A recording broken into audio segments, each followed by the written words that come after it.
రేవంత్ ప్రభుత్వాన్ని మరి ఈరోజు చీదరించుకుంటున్న పరిస్థితి మనం చూస్తున్నాం. ఒకవైపు రైతుల పరిస్థితి ఇట్లా ఉంటే మరోవైపు కేసీఆర్ పైన బీఆర్ఎస్ పైన బురద జల్లే కార్యక్రమం మరోవైపు ఉంటే అన్ని రాజకీయ పార్టీలకు మేనిఫెస్టో అంటే ఒక భగవద్గీత లాగా, ఒక బైబిల్ లాగా, ఒక ఖురాన్ లాగా భావించవలసిన రాజకీయ పార్టీలు ఎన్నికల సమయంలో ఇదే కాంగ్రెస్ ప్రభుత్వం, ఇదే కాంగ్రెస్ నాయకులు, ఇదే పిసిసిగా ఉన్నటువంటి రేవంత్ రెడ్డి గారు కాంగ్రెస్ మేనిఫెస్టోలో 420 హామీలు 6 గ్యారెంటీలు ఇచ్చి ఇప్పటి వరకు ఒక హామీ కూడా నెరవేర్చకుండా కాలయాపన చేస్తున్నారు.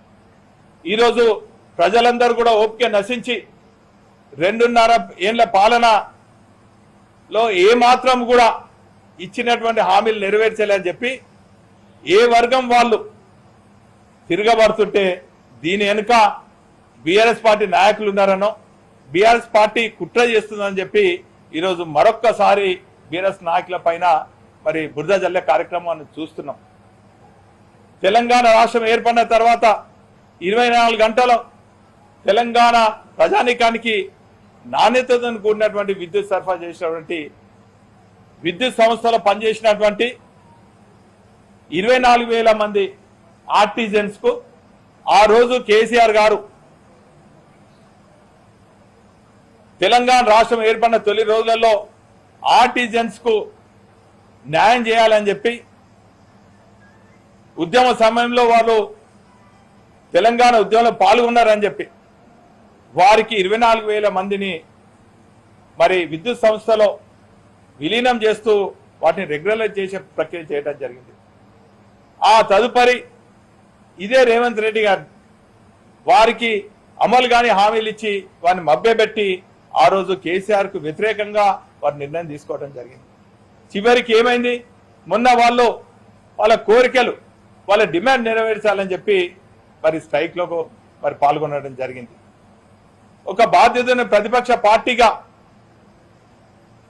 ప్రజల పక్షాన, కార్మికుల పక్షాన, ఉద్యోగుల పక్షాన నిలబడాలని చెప్పి మేము వారికి మద్దతు తెలిపితే దీని వెనక బీఆర్ఎస్ పార్టీ ఉన్నది, కేసీఆర్ గారు ఉన్నారని చెప్పి చేయడం జరిగింది. గతంలో సెంట్రల్ స్కీమ్ అయినప్పటికీ కూడా ఆశా వర్కర్స్ కానీ అంగన్వాడీ వర్కర్స్ కూడా చాలని జీతాలకు చాతని వేతనాలతోని వారి జీవితం గడుపుతున్నారని చెప్పి మానవీయ కోణంతో ఆశా వర్కర్స్, అంగన్వాడీ వర్కర్స్ ను వాళ్ళ పేర్లను కూడా గౌరవప్రదంగా పిలిచే విధంగా అంగన్వాడీ టీచర్స్ గా నామకరణం చేసి ఆశా వర్కర్లకు జీవితాలలో కూడా వెలుగు నింపే విధంగా వేతనాలు పెంచి సఫాయి కార్మికులను కూడా మరి ఈరోజు ఒక సైనికులుగా పిలిచి ఈరోజు వారి వేతనాలకు పెంచినటువంటి ఘనత కేసీఆర్ గారు. ఆ రోజు తెలంగాణ ఉద్యమంలో మేం సైతం నై చెలేగే బస్ కా పయ్యా నై చెలేగే అని చెప్పి ఆ రోజు ఆర్టీసీ ఉద్యోగులందరూ కూడా తెలంగాణ ఉద్యమంలో పాల్గొని తెలంగాణ రాష్ట్రం ఏర్పడిన తర్వాత వాళ్ళకు 46% పిఆర్సీ పెంచడమే కాకుండా వాళ్ళందరినీ కూడా ప్రభుత్వ ఉద్యోగులుగా గుర్తించి అపాయింట్మెంట్ డే మరి ప్రకటించిన సందర్భంలో మరి ఆ రోజు ఎన్నికల కోడ్ రావడం జరిగింది. ఇంకా కొన్ని వాళ్ళ డిమాండ్స్ ఆ రోజు వాళ్ళతో చర్చలు జరుపుతున్నటువంటి సందర్భంలో మరి ఆ రోజు ఎన్నికల కోడ్ రావడం జరిగింది. దాన్ని సాకుగా తీసుకొని వారికి అనేక హామీలు ఇచ్చి ఈరోజు ముఖం చాటి చేసినటువంటి రేవంత్ ప్రభుత్వానికి వ్యతిరేకంగా వాళ్ళు నిరసన కార్యక్రమం చేస్తుంటే ఆ స్ట్రైక్ కు మద్దతుగా హరీష్ రావు నిలబడ్డాడని, బీఆర్ఎస్ పార్టీకి అనుబంధంగా ఉన్నటువంటి కార్మిక సంఘం ఉన్నదని చెప్పి రకరకాలుగా వాళ్ళని వేధిస్తున్న పరిస్థితి మనం చూస్తున్నాం. ప్రజాస్వామ్యంలో కార్మికునికి సమ్మె చేసే హక్కు ఉంటది. ఏ కార్మికునికి కానీ, ఏ సంస్థలో కానీ, ఏ ఇండస్ట్రీలో కానీ, ఏ ప్రభుత్వ రంగ సంస్థలు కానీ చివరికి మరి ప్రభుత్వం నడుస్తున్నటువంటి ఉద్యోగులకు కూడా సమ్మె చేసే హక్కు వాళ్ళకు ఉంటుంది. సమ్మె చేస్తున్న సందర్భంలో బస్ డిపోల ముందు నిల్వన నీడ లేకుండా టెంట్ వేసుకునే పర్మిషన్ కూడా నిరాకరించి పోలీస్ బలగాలతోని చెల్లా చేదురు చేస్తున్న పరిస్థితి ఈరోజు తెలంగాణ రాష్ట్రంలో అన్ని బస్ డిపోల ముందు చూస్తున్నారు. ఒక బాధ్యతని ప్రజాప్రతినిధిగా హరీష్ రావు గారు బీఆర్ఎస్ పార్టీ ఒక ప్రధాన ప్రతిపక్షగా మరి ఆర్టీసీ సమ్మెకు మద్దతు తెలపడం జరిగింది. ఖచ్చితంగా వారి న్యాయమైనటువంటి డిమాండ్ నెరవేర్చే వరకు కూడా బీఆర్ఎస్ పార్టీ అండగా ఉంటుంది అన్నటువంటి విషయం ఈ సందర్భంగా తెలియజేస్తున్నాం. 2.5 ఏళ్ల నుంచి అనేక కుట్రలతోని ప్రజల అటెన్షన్ డైవర్ట్ చేసే విధంగా ఓ రోజు కాళేశ్వరం పైన కమిషన్ వేస్తారు, కేటీఆర్ పైన అవినీతి ఆరోపణలు చేస్తారు, లేనిపోని ఫోన్ ట్యాపింగ్ అంటారు. ఏదొక్కడు కూడా ఇప్పటి వరకు రుజువు కాదు. ఈరోజు ప్రజలందరూ కూడా రోడ్లపైకి వస్తున్నారు.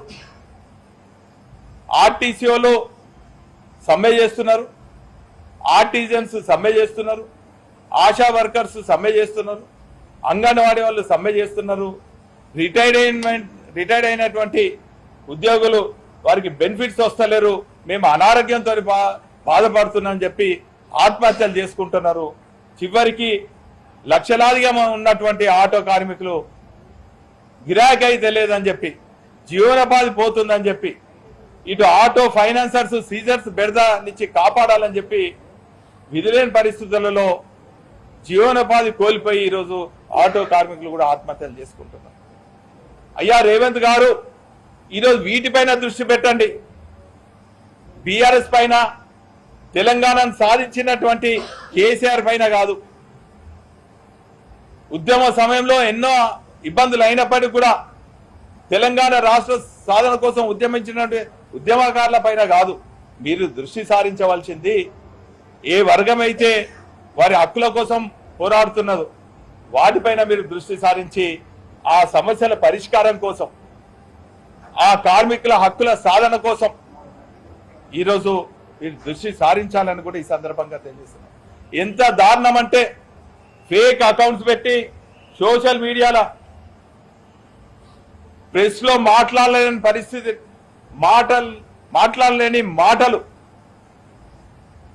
ఫేక్ అకౌంట్స్ తోని కేసీఆర్ గారిని మొదలుకొని చివరికి మా గులాబీ శ్రేణులను క్షేత్రస్థాయిలో పనిచేసే వాళ్ళందరిపైన కూడా అనేక చెప్పుకోలేనటువంటి చెడు మాటలు ప్రవర్తనతో మీరు సోషల్ మీడియాలో దుష్ప్రచారం చేస్తున్నారు. ఎవరైనా సమాధానం చెప్తే రాష్ట్రం నుంచి ఇక్కడి వరకు, స్టేట్ నుంచి స్ట్రీట్ వరకు వాళ్ళపైన అక్రమ కేసులు. రాష్ట్రంలో రేవంత్ ప్రభుత్వం అట్లా చేస్తే మేమేం తక్కువ కాదని చెప్పి అన్ని నియోజకవర్గాలలో కూడా కుట్రలతోని, కుతంత్రాలతోని, తప్పుడు కేసులతోని, అవినీతి ఆరోపణలు చేస్తూ రకరకాలుగా గులాబీ శ్రేణులను వేధిస్తున్నారు. ఈరోజు కాంగ్రెస్ నాయకులు గుర్తుంచుకోవాలి, సమైక్య రాష్ట్రంలోనే ఫ్యాక్షనిస్టులకు వ్యతిరేకంగా, కరుడు కట్టిన సమైక్యవాదులకు వ్యతిరేకంగా, ఆనాడు పోలీసులకు వ్యతిరేకంగా తెలంగాణ రాష్ట్ర సాధన కోసం ప్రజాస్వామ్యంగా మేము పోరాటం చేసి తెలంగాణ సాధించినటువంటి ఉద్యమకారులం మేము. ఇటువంటి చిల్లర కేసులకు, ఈ కుట్రలకు కుతంత్రాలకు భయపడే వాళ్ళం కాదు. మాకు న్యాయ వ్యవస్థ పైన నమ్మకం ఉన్నది. అందుకే మీరు చేసే అనేక అవినీతి ఆరోపణలు కూడా మేము న్యాయస్థానాన్ని ఆశ్రయిస్తున్నాం. ఈరోజు మేము దళిత బంధు ఇస్తే దళిత బంధు బెనిఫిషియర్స్ పైన, వారు చేసుకునేటువంటి వ్యాపారాల పైన కూడా మీరు వ్యాపారం చేసుకోకుండా కుట్రలు చేస్తున్నారు. బెదిరించి లొంగ తీసుకొని పార్టీలో చేరాలంటున్నారు. ఇక మీ హనీమూన్ అయిపోయింది. దగ్గర 3 సంవత్సరాలు అయింది. ఇంకా సంవత్సరం కాలం పాటు ఇప్పటికైనా కూడా మేం శాంక్షన్ చేసినటువంటి నిధులతో మీరు శంకుస్థాపనలు చేయొచ్చు. మేము 90% పూర్తి చేసిన పనులకు మీరు రిబ్బన్ కట్లు చేయొచ్చు. మీరు ఇష్టం వచ్చినట్టు అనొచ్చు, అవినీతి ఆరోపణలు చేయొచ్చు. మాకు సహనం ఉంది, ఓపిక ఉంది. మీరు చేసే అవినీతి ఆరోపణలను మీరు రుజువు చేసుకొని నిస్సాయ స్థితిలో ఉన్నారు. అందుకే మేము న్యాయస్థానాన్ని ఆశ్రయిస్తున్నాం. ఆ న్యాయదేవత నిజం నిప్పు లాంటిది కాబట్టి ఈరోజు కాకుండా కూడా రేపు నిలకడ మీద నిజాలు ప్రజలకు తెలియజేసే విధంగా న్యాయస్థానాలు తీర్పిచ్చింది. ఇప్పటికైనా మీరు బుద్ధి తెచ్చుకొని మీరిచ్చినటువంటి హామీల పైన నెరవేర్చే విధంగా 420 హామీలు 6 గ్యారెంటీల పైన దృష్టి సారించాలి. మీరిచ్చినటువంటి ఉద్యోగులకు ఇచ్చినటువంటి హామీలు, మహిళలకు ఇచ్చినటువంటి హామీలు, విద్యార్థులకు ఇచ్చినటువంటి హామీలు, దళితులకు ఇచ్చినటువంటి హామీలు, మహిళలకు ఇచ్చినటువంటి హామీలు అన్నీ కూడా ఒకటి మీ హనీమూన్ పీరియడ్ అయిపోతుంది. ఇక సంవత్సరంన్నర కాలం ఉన్నది. దయచేసి ఇవన్నీ కూడా నెరవేర్చి ప్రజా సంక్షేమం కోసం, ప్రజా అభివృద్ధి కోసము మరి దృష్టి సారిస్తేనే మీకు మరగడ ఉంటుంది. లేకుంటే మాత్రం కాలక్రమంలో మరి కాంగ్రెస్ పార్టీ కాలగర్భంలో కలిపేదానికి తెలంగాణ ప్రజలు సిద్ధంగా ఉన్నారని కూడా ఈ సందర్భంగా తెలియజేసుకుంటూ, మరి మా ఆవిర్భావ దినోత్సవం 27వ తారీఖు సందర్భంగా అన్ని నియోజకవర్గాల్లో మా కార్యకర్తలను సమాయత్తం చేసేదానికి, బూత్ లెవెల్ ఏజెంట్స్ సమాయత్తం చేసేదానికి, ప్రజాక్షేత్రంలో ప్రజల పక్షాన పోరాడేదానికి ఈరోజు వరంగల్ వెస్ట్ నియోజకవర్గంలో కూడా మా కార్యకర్తలందరినీ కూడా మరి సంసిద్ధంగా చేస్తున్నాం. మరి వాళ్ళ అనేక సమస్యలు చెప్పుకోవడం జరుగుతుంది, అనేక వేధింపులు చేస్తున్నారు. అయినప్పటికీ కూడా ముక్కోని ధైర్యంతో ఒక క్రమశిక్షణ గల కార్యకర్తలుగా పార్టీ అభివృద్ధి కోసం, ప్రజల సంక్షేమం కోసం పాటుపడదామన్నటువంటి విషయాన్ని ఈ సందర్భంగా తెలియజేసుకుంటూ, నిన్న హైకోర్టు ఇచ్చినటువంటి గొప్ప తీర్పు ప్రజల్లో ఒక సంతోషాన్ని, ప్రజల్లో ఒక విశ్వాసాన్ని, ప్రజల్లో ఒక ధైర్యాన్ని, ప్రత్యేకించి రైతులకు ఒక పండుగ లాగా మరి కాళేశ్వరం ఉన్నంత రోజులు, తెలంగాణ ఉన్నన్ని రోజులు కేసీఆర్ గారిని ఒక దేవునితో సమానం కొలుస్తారన్నటువంటి విషయాన్ని కాంగ్రెస్ నాయకులు మరవద్దని కూడా ఈ సందర్భంగా తెలియజేసుకుంటూ, మీరు మా పైన, మా నాయకుల పైన మా ఆత్మస్థైర్యం దెబ్బతినే విధంగా ఎన్ని చర్యలకు పాల్పడ్డా కూడా మేము ముక్కోని ధైర్యంతో ప్రజల పక్షాన పోరాడతామన్నటువంటి విషయాన్ని మీ ద్వారా తెలియజేసుకుంటూ